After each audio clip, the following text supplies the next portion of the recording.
Maximo Cuenca na may nangyari sa kanila ni Teresa. Pero anya, ginusto raw ito ng biktima. Minasamasahe nga niya. Siyempre tayo lalaki. Yung pagkamasahe sa atin, siyempre parang siya may kwan din. Ita. Tsaka sir, kung ginahasa ako, hindi ko para masisira ang pamilya ko. Masisira ang pamilya ko. Kusa, ginusto rin niya. Pero nanindigan si Teresa. Itutuloy raw niya ang kaso saan man ito abutin. Ito unang balita sa Quezon City. Oscar Oida, reporting. Bahagi ng computer school sa Sukat Road, Parañaque nasunog. Dilamon na apoy ang ika-4 na palapag ng gusali. Umabot sa second alarm ang sunog na tumagal ng halos 1 oras. Wala naman nasaktan sa insidente, hinihinalang problema sa kuryente ang sanhi ng apoy.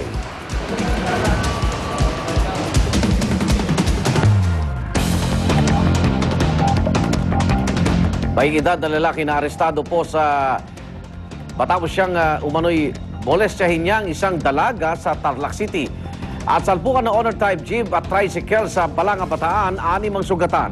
Ang Ratchada Probinsya at Indisar de Castillo.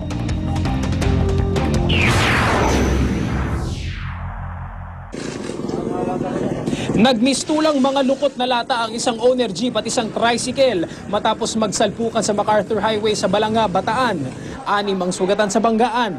Ayon sa isa sa mga sakay, o-overtake daw sana ang kanilang owner jeep. Hindi napansin ng driver ang kasalubong na kotse pero nakaiwas pa ito. Yun nga lang, ang kasalubong na tricycle naman ang nadali nito. Matapos mabangga, sinuyod pa ng owner ang mga halaman sa tabi ng kalsada bago bumangga sa nakaparadang sasakyan. Tuloy ang investigasyon sa aksidente. Arestado naman ang isang matandang lalaki sa Tarlac City matapos ireklamo ng pangmomolestya. Ayon sa isang saksi, inabuso raw ng 58 anyos na si Simplicio Lozano ang isang dalagang may kapansanan umano sa pag-iisip. Nakita raw ng saksing nakalilis ang damit ng biktima kasama si Lozano sa loob ng isang eskwelahan. Pero depensa ni Lozano, siya raw ang inaya ng dalaga. Noong tumanggi siya, sinuntok pa raw siya ng babae. Nahaharap ngayon sa kasong acts of lasciviousness si Lozano. Para sa unang balita, Cedric Castillo reporting.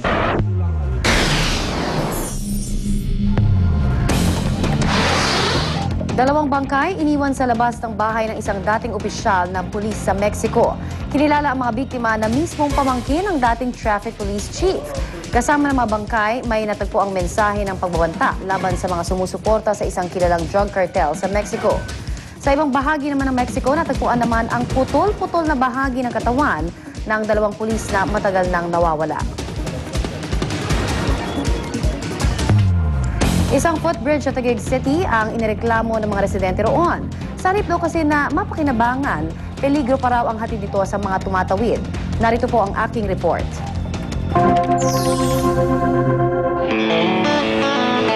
Para sa mga pedestrian, malaking tulong ang footbridge upang ligtas na makatawid.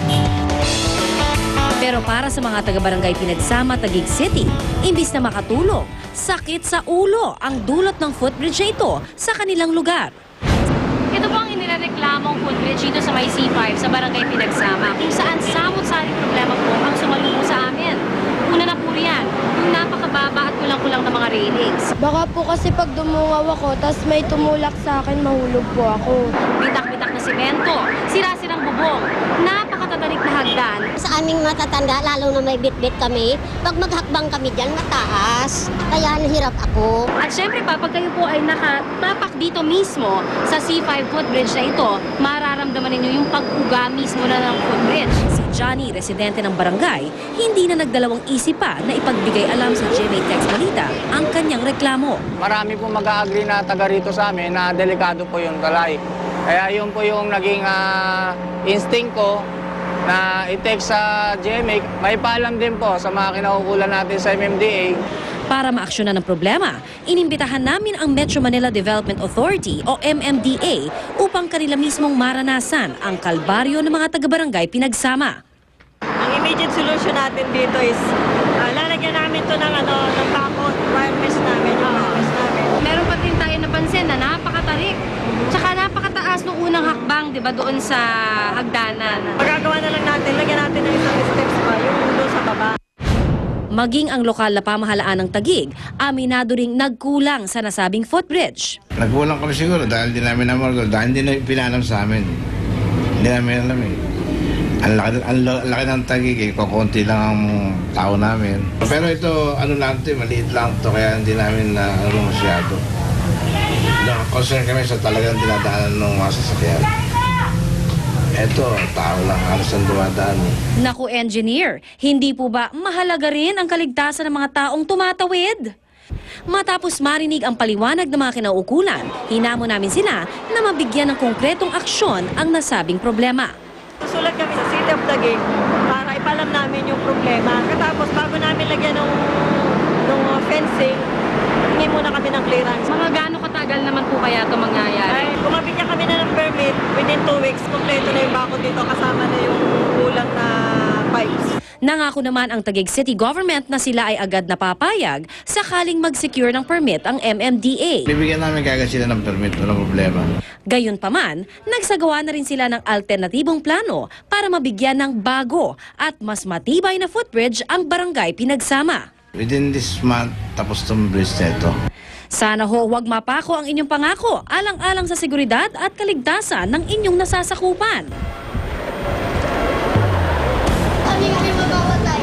Asahan niyo po ang pakatututukan namin ang problemang ito. Kung kayo may mga problema, puna o kaya reklamo, i-text lamang po ang balita, space, ang inyong mensahe, pangalan at address at ipadala po sa 4627.